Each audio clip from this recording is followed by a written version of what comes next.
오늘 아침에 주신 하나님 말씀은 신약성경 요한일서 2장 7절부터 11절까지 말씀 되겠습니다. 제가 갖고 있는 신약성경 제 388면에 있습니다.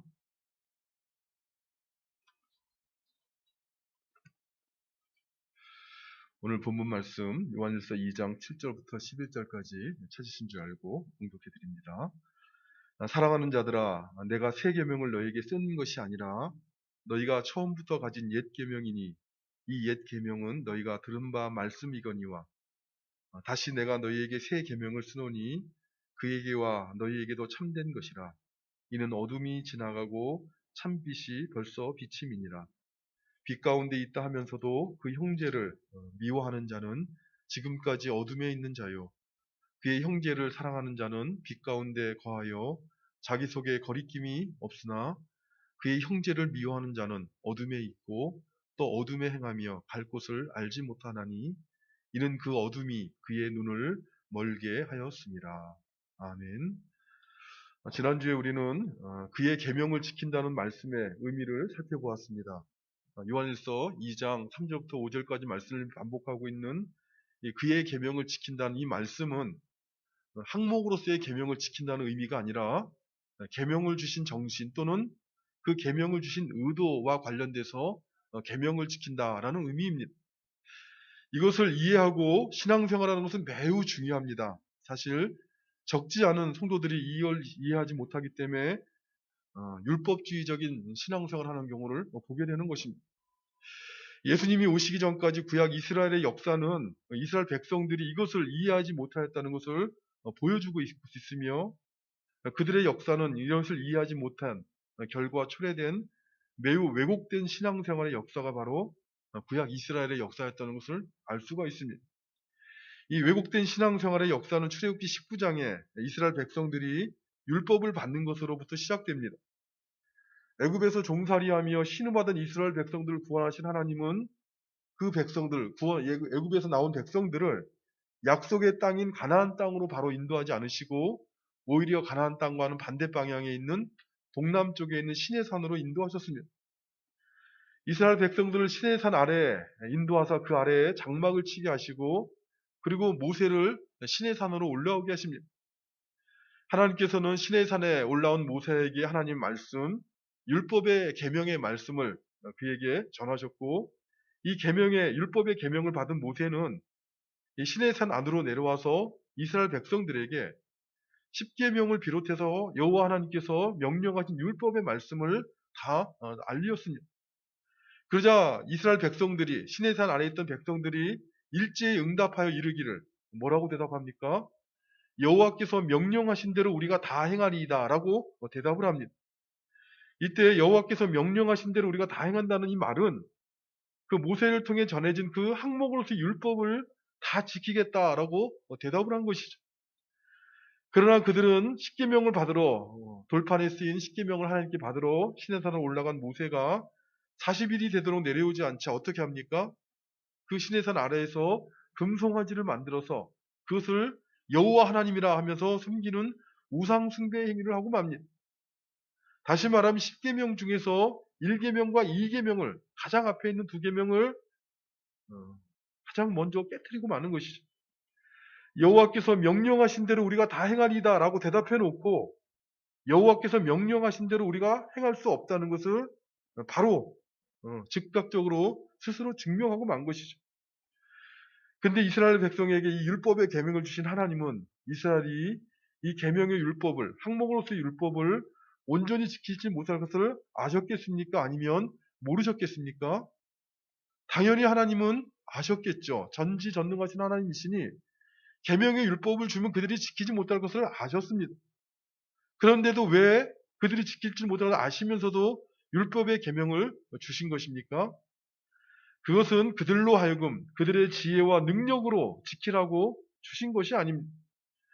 물론 하나님의 백성이 궁극적으로는 계명을 지키는 삶을 살아가도록 하나님께서 하시는 것이 맞는 말이지만, 그러나 율법의 계명을 주신 1차적인 목적과 그 의도라는 것은 그 거룩하고 의로운 하나님의 계명 앞에 우리 자신의 연약함과 허물을 깨닫게 하시는 것이요, 그래서 하나님께서 약속하신 대로 보내실 예수 그리스도를 바라보고 그분을 믿고 구원에 이르도록 하시기 위해서 이 율법의 계명을 주신 것입니다. 그러나 구약 이스라엘 백성들은 스스로 열심을 내어서 항목으로서의 율법을 지키고자 하였습니다. 항목으로서 율법을 지키는 것이, 그걸 열심을 내어 지키게 되면 그것이 하나님을 섬기는 법이라고 생각하였습니다. 오늘날도 적지 않은 사람들이 이런 생각을 가지고 신앙생활을 하고 있습니다. 그러나 결국 이스라엘은 왜곡된 신앙생활을 하게 되었고, 이스라엘 백성들의 이런 신앙생활과 관련해서 사도 바울은 로마서 10장 3절부터 4절에서 이렇게 교훈합니다. 그들이 하나님께 열심히 있었으나 올바른 지식을 따른 것이 아니라 하나님의 의를 모르고 자기 의를 세우려고 힘써서 하나님의 의에 복종하지 아니하였느니라. 무슨 말입니까? 예수 그리스도 안에서 값없이 주시는, 은혜로 주시는 하나님의 의라는 것이 무엇인지를 모르고 항목으로서 율법을 지킴으로 스스로의 의로움을 드러내고자 힘써 열심히 그 율법을 지킨다고 했지만, 그러나 힘써서 그 열심은 하나님의 의에 복종하지 않는 그런 열심이 되고 말았다라고 교훈했던 것입니다. 사도 요한은 그의 계명을 지킨다는 이 말씀의 의미를 항목으로서의 계명을 지킨다는 의미가 아니라 계명을 주신 목적과 의도에 따라서 그 계명을 사용한다라는 의미로 교훈하고 있는 것입니다. 계명을 주신 의도대로 거룩하고 의롭고 선한 이 하나님의 계명 앞에 우리 자신이 얼마나 연약한 존재인가, 우리가 얼마나 허물 많은 존재인가를 깨닫고 그 허물과 연약함을 감당하실 예수 그리스도를 바라보라 보는 것이 바로 그의 계명을 주신 목적, 그 의도에 따라 지키는 것입니다. 이렇게 항목으로서의 계명을 지키는 것이 아니라 계명을 주신 의도대로 계명을 지키는 사람은 어떻게 되겠습니까? 그는 날마다 예수 그리스도를 바라보고 의지하는 신앙생활을 하는 것입니다. 우리 자신은 늘 연약하고 허물이 많은 자들이지만, 그러나 우리를 위해 십자가의 보혈을 흘리신 예수 그리스도를 날마다 바라보며 그리스도 안에서 베푸신 하나님의 사랑을 확신하고 감사하며 그 사랑 안에 거하는 신앙생활을 하게 되는 것입니다. 처음 예수 그리스도를 믿을 때뿐만이 아니라 평생이 바로 이러한 모양으로 신앙생활을 하는 것이죠. 그렇다면 이렇게 예수 그리스도 안에서 베푸신 하나님의 사랑을 알고 그 사랑 안에 거하는 그런 신앙생활하는 사람은 어떻게 되겠습니까? 강동원 씨가 주연한 어느 영화에서도 그런 대사가 있었다라고 말을 합니다만은, 흔히들 우리는 사랑을 받은 사람만이 사랑을 할 수 있다라는 말을 합니다. 물론 사랑을 받았으면서도 깨닫지 못하고 살아가는 사람들이 있기는 합니다만은, 그러나 다른 사람을 사랑하는 사람이 되려면 먼저 사랑을 받아야 된다는 것입니다. 사람은 본성적으로 사랑이 무엇인지 모르고 태어나기 때문에 그렇습니다. 그렇기 때문에 부모에게 어렸을 때 참된 사랑을 받는 것이 매우 중요합니다. 사랑을 받으며 자란 아이는 자라서 사랑을 하는 사람이 되고, 비난을 받으며 자란 아이는 자라서 비난하는 사람이 된다는 말이 맞는 말인 것이죠. 마찬가지로 하나님의 사랑을 알고 그 사랑 안에 거하는 사람은 하나님의 사랑을 모르는 세상 사람들과는 달리 그 사랑이 무엇인지 알고 나누어주고 그것을 증거하는 사람으로 자라가고 변화되어가는 것입니다. 오늘 요한일서의 이 전체의 주제인 신자의 교제라는 것이 바로 그런 것입니다. 그리스도 안에서 베푸신 하나님의 사랑을 아는 사람처럼 서로를 생각하고 배려하고 서로에게 대하는 것이, 그것이 신자의 교제인 것이죠. 자신이 받았다고 고백하는 이 하나님의 사랑을 다른 성도들과 함께 공유하는 것이, 그것이 신자들의 사귐인 것입니다. 오늘 본문은 바로 이것을 교훈하고 있는 말씀입니다. 예수 그리스도 안에 베푸신 하나님의 사랑을 참으로 아는 사람은 어떤 특징이 있는가? 어떤 사람이 하나님의 사랑 안에 있는 참된 신앙생활을 하고 있는 사람인가 하는 것에 대해서 교훈하고 있는 말씀입니다. 오늘 본문을 시작하는 7절과 8절을 보면, 사랑하는 자들아 내가 새 계명을 너에게 쓴 것이 아니라 너희가 처음부터 가진 옛 계명이니 이 옛 계명은 너희가 들은 바 말씀이거니와 다시 내가 너희에게 새 계명을 쓰노니 그에게와 너희에게도 참된 것이라. 이는 어둠이 지나가고 참빛이 벌써 비침이라 라고 교훈하고 있습니다. 이 7절과 8절 말씀을 보면 서로 반대되는 것처럼 보이는 말씀이 있죠. 7절에 보면 내가 새 계명을 너에게 쓰는 것이 아니라 이렇게 말하고 있는데 8절은 보면 다시 내가 너에게 새 계명을 쓴다, 쓰노니라고 이렇게 말하고 있습니다. 그러니 새 계명을 지금 사도 요한이 쓰고 있다는 말입니까? 아니면 쓰지 않고 있다는 말입니까? 무슨 말을 하고 있는 것인지 헷갈릴 수가 있을 것입니다. 근데 7절 말씀을 다시 보면 사랑하는 자들아 내가 새 계명을 너희에게 쓰는 것이 아니라 너희가 처음부터 가진 옛 계명이니 이 옛 계명은 너희가 들은 바 말씀이거니와 라고 말씀하고 있습니다. 그러니까 내가 새 계명을 너희에게 쓰는 것이 아니라 라고 하는 이 말씀의 의미는 내가 너희에게 말하고자 하는 이 계명은 새로운 계명의 내용이 아니라 새로운 내용의 계명이 아니라 이미 처음부터 너희가 들었던 계명이라는 것이죠. 내용상 너희가 이미 들어서 알고 있는 것이기에 새 계명을 쓰는 것이 아니라라고 말을 하고 있는 것입니다. 그렇다면 새로운 계명을 쓴다는 것은 무슨 뜻입니까? 8절에 보니 다시 내가 너에게 새 계명을 쓰노니 그에게와 너희에게도 참된 것이라.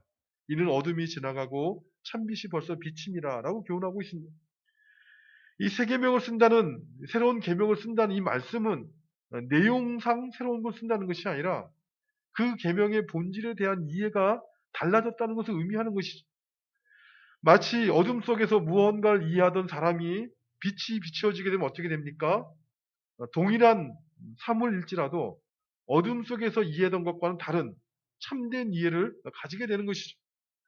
어두운 극장에 들어가게 되면 계단이 있다는 것을 알기는 알지만 잘못 디디어 넘어지기도 하고 의자가 있다는 것을 알기는 알지만 의자에 부딪혀서 가지고 간 콜라나 팝콘을 쏟아버리는 경우도 있습니다. 왜 그렇습니까? 알고 있는 것 같지만 희미하게 알고 있기 때문에 그런 것이죠. 그러나 영화가 끝나고 빛을 비추게 되면 어떻게 됩니까? 계단도 훤히 보이고 의자도 훤히 보여서 넘어지거나 쏟아질 일이 없습니다. 똑같은 극장 안에 있는 것들이지만 빛이 있느냐 없느냐에 따라서 이해가 이렇게 다른 것이죠. 사도 요한은 같은 구약 시대에 이미 주신 계명이므로 새로운 계명을 쓰는 것이 아니라라고 말하였지만 그러나 그 계명의 본질을 이해하고 그것을 지키는 방식이 달라졌기 때문에 새로운 계명이라 이렇게 말씀하고 있는 것입니다. 그렇기 때문에 중요한 것은 이 새 계명과 옛 계명을 이해하고 지키는 방식의 차이라는 것이 도대체 무엇인가? 이 계명을 지킨다는 것이 무엇을 의미하는 것인가에 대한 그 이해를 가져야 되는 것입니다. 이를 위해서 무엇보다 먼저 알아야 될 것은 여기서 말하는 이 새 계명과 옛 계명, 이 계명이라는 것은 그것은 앞에서 말했던 것처럼 우리가 생각하는 항목으로서의 계명이 아니라 모든 계명의 정신 또는 핵심 요약으로서의 계명을 말하는 것입니다. 우리가 흔히들 신앙생활하면서 많이 들은 말이기 때문에 그렇기 때문에 더 오해하기 쉬운 것 중에 하나가 하나님 사랑과 이웃 사랑이라는 그것을 항목으로 이해하는 것이죠. 그러나 이 하나님 사랑이나 이웃 사랑이라는 것은 계명의 항목이 아니라 계명의 정신이요. 계명의 정신을 요약한 것입니다. 예를 들면 10계명에서 1계명에서 4계명은 하나하나의 계명 항목이죠. 너는 내 앞에 다른 신을 내게 두지 말라. 하나의 항목입니다. 근데 이 1계명부터 4계명의 정신 또는 1계명부터 3계명에서 말하고 있는 핵심적인 요약이 무엇이냐라고 묻는다면 그것은 하나님 사랑이라 이렇게 말을 하죠. 하나님 사랑은 계명의 항목이 아니라 계명들이 갖고 있는 정신, 그것을 말하는 것이죠. 10계명에서 5계명부터 10계명, 10번째 계명까지도 여섯 개의 계명도 마찬가지입니다. 하나하나의 계명은 항목이지만 그러나 5계명부터 10계명까지의 정신은 이웃 사랑인 것이죠. 그러니까 이웃 사랑이라는 것은 계명의 항목이 아니라 계명들 전체를 포괄하는 정신이라는 것입니다. 그렇다면 이 옛 계명과 새 계명은 무엇이 다른 것입니까? 구약 성경 여러 곳에서 이웃 사랑에 대해서 교훈하고 있습니다만은 레위기 19장 18절 말씀을 보면 원수를 갚지 말며 동포를 원망하지 말며 내 이웃 사랑하기를 내 자신과 같이 사랑하라. 나는 여호와이니라라고 교훈하고 있습니다. 그러니까 이웃을 사랑하라는 것은 이미 구약 성경에서 계명의 정신으로 주어진 것이죠. 그런데 문제는 무엇인가 하면 이웃 사랑하기를 내 자신과 같이 사랑하라는 이 말씀의 의미를 어두운 가운데 있기 때문에 이해할 수가 없더라는 것입니다. 이웃 사랑을 내 자신과 같이 한다는 것은 어떻게 하는 것인지 알 수가 없었다는 것이죠. 그래서 이 계명을 받은 이스라엘 백성들은 자기 마음대로 이해하고 자기들이 할 수 있는 수준으로 이 계명의 내용을 끌어내렸습니다. 그래서 이 이웃 사랑한테 이웃이라는 것은 나에게 잘해주는 사람이고 원수같이 대하는 사람들은 아니다라고 생각하였습니다. 자기를 사랑하는 사람들을 사랑하고 원수는 미워하라라는 말씀으로 이해한 것입니다. 이렇게 이해하게 되면 어떻습니까? 지키기가 매우 쉬운 것이죠. 내게 잘하는 사람들을 잘해주고 나를 미워하는 사람들한테는 원수 같은 사람은 미워하는 것이니 얼마나 이웃 사랑이라는 이 계명을 지키기가 쉬웠겠습니까? 그러나 그러한 해석은 참으로 일리가 있고 사실 그런 해석은 일리가 있고 충분히 이해가 되는 해석일 수 있습니다. 생각해 보십시오. 원수를 사랑한다고 하면서 특별히 악하고 불의하고 부정하고 부패한 사람들을 용서한다는 것은 그것은 하나님의 공의와 거룩하심에 비추어 보아도 용납할 수 없는 것입니다. 이웃을 사랑한다고 하면서 악하고 불의하고 부정하고 부패한 자들까지 다 용납하게 된다면 그렇다면 기독교는 불의한 자들의 모임이 되고 말 것입니다. 어쩌면 교회가 점점 이런 모습으로 변질되어 가고 있는 것일지도 모릅니다. 그렇기 때문에 하나님을 믿는 나에게 잘하고 하나님을 믿는 나를 사랑하는 사람에게는 사랑을 베풀고 내가 볼 때 악하고 불의한 자들을 미워하라고 가르친 유대인들, 이스라엘의 가르침은 어느 정도 이해가 되는 것이죠. 그러나 그러한 이해와 가르침은 이웃을 사랑하라는 하나님 말씀을 자신의 능력과 한계 안에서 재현하여 이해하고 있는 것입니다. 어두운 가운데서 이웃을 사랑하는 계명을 이해하고 있는 것이죠. 그런데 생명의 빛이 되시는 예수님이 오셨습니다. 세상의 어두움을 밝히시는 참 빛이 되시는 예수님이 오셔서 이웃 사랑의 참된 의미를 스스로 밝혀주십니다. 요한복음 13장 34절 말씀을 보면 십자가를 앞두신 주님께서는 제자들에게 말씀하시기를 새 계명을 너희에게 주노니 서로 사랑하라. 내가 너희를 사랑한 것 같이 너희도 서로 사랑하라 라고 말씀하십니다. 그러니까 서로 사랑하는 계명의 내용은 사실 옛 계명, 구약에 있는 계명과 같은데 주님께서 새 계명이라고 말씀하고 있죠. 왜 그렇습니까? 사람의 능력으로 불가능한 것 같은 이 이웃 사랑에 대한 계명이 이제는 새롭게 가능하게 그 길이 열렸기 때문에 그렇습니다. 원래 사랑이 무엇인지 모르는 채 태어난 사람들이 자기의 능력으로 이웃을 진정으로 사랑한다는 것은 그것은 불가능한 것입니다. 어떻게 생각하면 가장 순수해야 될 남녀 간에 사랑한다 할 때에도 이런저런 계산들이 다 깔려 있어서 자기들에게 유익이 된다고 생각이 되고 계산이 될 때 그제서야 사랑한다라고 말을 하는 것이죠.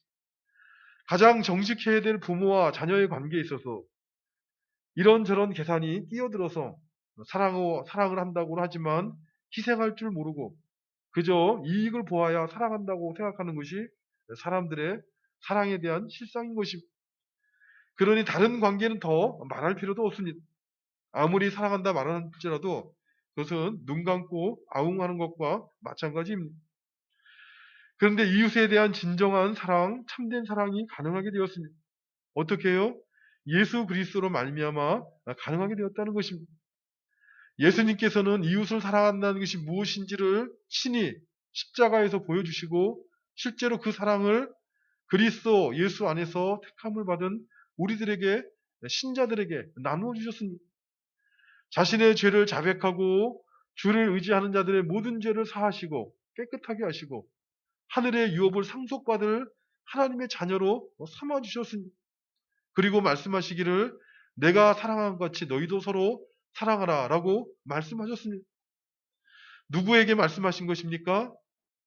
세상 사람들에게 말한 것이 아니라 주님의 제자들에게 주님의 사랑을 이제 맛보고 알게 될 그 주님의 사랑 안에 거하게 될 제자들에게 서로 사랑하라 라고 말씀하신 것입니다. 너희의 능력과 지혜로 하라는 것이 아니라 너희가 안다고 고백하고 맛보았다고 고백하는 주님의 사랑 안에 거하게 되면 그 사랑이 너희를 변화시키고 힘을 주셔서 이웃을 사랑하게 할 수 있도록 한다는 것이죠. 그런데 중요한 것은 이웃을 사랑하는 것이 아니라 먼저 내가 그리스도의 사랑 안에 거하는 것입니다. 중요한 것은 내 힘과 내 지혜와 내 생각을 가지고 이웃을 사랑하는 것이 아니라 그리스도 안에서 베푸신 하나님의 사랑 안에 내가 먼저 거하기를 힘쓰는 것입니다. 그리고 그 사랑을 알게 되면 자동적으로 그 안에서 이웃을 사랑하게 되는 것입니다. 특별히 오늘 본문에서 다루고 있는 그리스도인의 죄제라는 것이 그런 것입니다. 그리스도의 사랑 안에 거하는 신자들이 그 사랑에 합당한 말과 태도로 다른 신자들을 대하는 것이 신자들의 교제입니다. 그렇기 때문에 사도 요한은 이렇게 교훈하고 있습니다. 빛 가운데 있다고 하면서 그 형제를 미워하는 자는 지금까지 어둠에 있는 자요.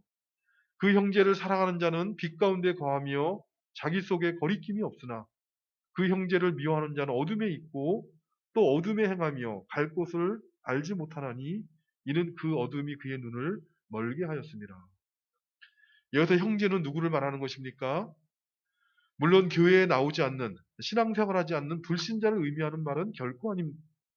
그러나 그렇다고 해서 교회에 나오는 모든 사람 다 의미한다는 것을 보장할 수 없습니다. 교회 안에는 얼마든지 거짓 형제들도 있을 수가 있다는 것을 사도 바울도 이미 갈라디아서에서 분명하게 교훈하고 있습니다. 요한일서에서 지금 말하고 있는 형제를 사랑한다 할 때 이 형제란 나와 마찬가지로 빛이신 하나님 앞에 자기 죄를 자백하고 그리스도 예수 안에서 그 죄를 사하시고 깨끗하게 하시는 그 하나님의 사랑을 알고 그 사랑 안에 거하기를 힘쓰는 사람들을 말하는 것이죠. 부족하고 연약하고 허물이 있을지라도 그 모든 것을 주 안에 나아가서 자백할 줄 알고 그래서 그리스도 안에서 모든 죄를 사함받고 하나님의 사랑 안에 거하기를 힘쓰는 그런 신앙생활을 하는 사람이 바로 사도 요한이 사랑하는 자들이라고 부른 형제들인 것입니다. 근데 그러한 형제를 미워한다면 그는 어둠에 있는 사람이라 이렇게 말씀하고 있습니다. 물론 우리가 누구를 미워할 때는 다 이유가 있을 것입니다. 상대방의 어떤 연약함이나 허물이나 부족함이 있을 것입니다. 그러나 그는 형제가 된다는 것이 그의 모든 허물과 부족함을 빛이신 하나님 앞에 가지고 나아갈 줄 아는 사람이요. 그는 나와 마찬가지로 그리스도 안에서 베푸신 하나님의 사랑 안에서 그의 모든 죄가 용서함을 받고 깨끗함을 입을 줄 아는 사람이라는 것이. 그런데 그런 사람을, 그런 그를 미워한다는 것은 어둠에 있다라고 말씀하고 있는 것이. 빛이신 하나님 앞에서 생각할 줄 모르고 자신이 하나님의 사랑 안에서 용서받은 자인 줄 깨닫지 못하고 눈이 어두운 가운데 어둠에 눈이 멀어서 형제를 미워하는 것이다 라고 교훈한 것입니다. 그러나 반대로 빛이신 하나님 앞에 비춤을 받게 되면 하나님의 사랑 안에서 형제를 대하게 되는 것이죠. 하나님의 사랑으로 인하여 형제에게 그 사랑을 나누어 주는 것입니다. 이것이 신자들의 사귐이요 교제인 것입니다. 앞에서 말씀드린 것처럼 하나님의 계명이라는 것은 우리가 실천해야 될 숙제로 주어지는 것이 아닙니다. 하나님의 계명은 인간이 마음만 먹으면 실천하여서 지켜낼 수 있는 것이 아니기 때문에 그렇습니다. 하나님의 계명에 매여서 신앙생활을 하게 되면 내가 그 계명을 하나하나 지킴으로 자신의 신앙을 증거하고자 하는 그런 신앙생활을 하게 되면 하나님의 은혜 안에 거하는 것이 아니라 자기 의를 자랑하는 그런 왜곡된 신앙으로 나아가게 되는 것입니다. 계명을 지킴으로 자기의 의를 쌓아가는 신앙생활을 하는 것이 아니라 날마다 그리스도 안에서 베푸신 하나님의 사랑이 무엇인가를 알아가고 그 사랑을 묵상하며 그 사랑 안에서 거하기를 힘쓰시는 우리가 되시기를 바랍니다. 우리가 받은 하나님의 사랑 안에서 서로를 사랑으로 말미암아 서로로 인해서 하나님께 감사하고 또 그 사랑을 증거하는 우리의 평생의 날들이 되어지도록 도와주시기를 간절히 바라는 것입니다. 아버지 하나님, 오늘도 이 땅 가운데 살아가는 저희들에게 생명을 허락하여 주시고 또 금보다 귀한 믿음 허락하여 주셔서 인생의 시간들이 짧아져 가고 있지만 그러나 하늘에 대한 소망을 가지고 또 감사함으로 인생의 날들을 살아갈 수 있도록 도와주심을 감사드리옵나이다. 참으로 모세가 하나님 앞에 간구했던 것처럼 우리 인생이 얼마나 살같이 날아가는 것인가를 깨닫고 하루하루 살아갈 때 하나님을 바라보는 일에 힘쓰는 저희들 되어줄 수 있도록 도와주시고, 참으로 하나님의 사랑 안에 거하길 힘쓰는 저희 모두가 되어줄 수 있도록 도와주시옵소서. 세상에 있는 그 무엇이 아니라 하나님만이, 그리스도 안에서 베푸신 그 하나님의 사랑만이 저희 자신을 변화시키시고 또 하나님을 기쁘시게 하는 삶을 살아가는 것을 저희가 알고 고백하오니, 날마다 그 사랑 안에 거할 수 있도록 성령의 충만하신 은혜를 허락하여 주시옵소서. 예수님의 이름으로 기도드리옵나이다. 아멘.